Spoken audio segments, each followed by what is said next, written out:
តាំងពីត្រូវឃ្លាតឆ្ងាយពីគ្នា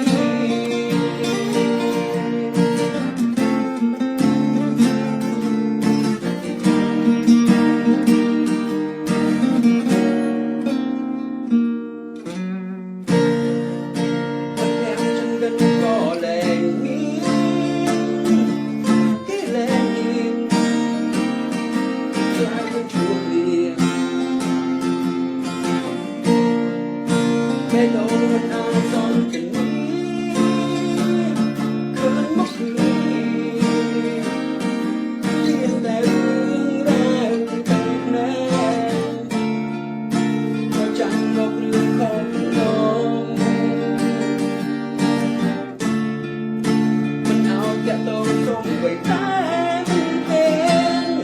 ฉลัวขี้รอดใจบางไว้ครั้งชายบางเดี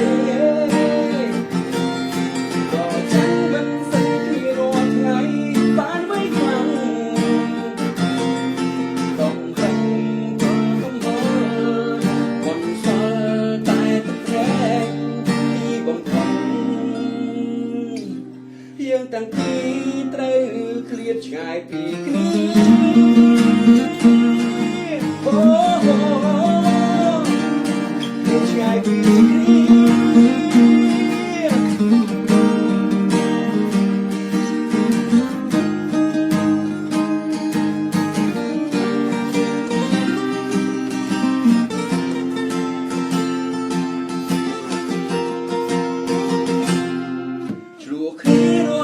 បានไว้ครั้งឆ្លើយបានគេរចាំមិនសិនរាល់ថ្ងៃបានไว้ครั้งកំផឹងទល់កំហល់បន្សល់តែទឹកភ្លើងទីបំផុតយើងទាំងពីរត្រូវឃ្លាតឆ្ងាយពីគ្នា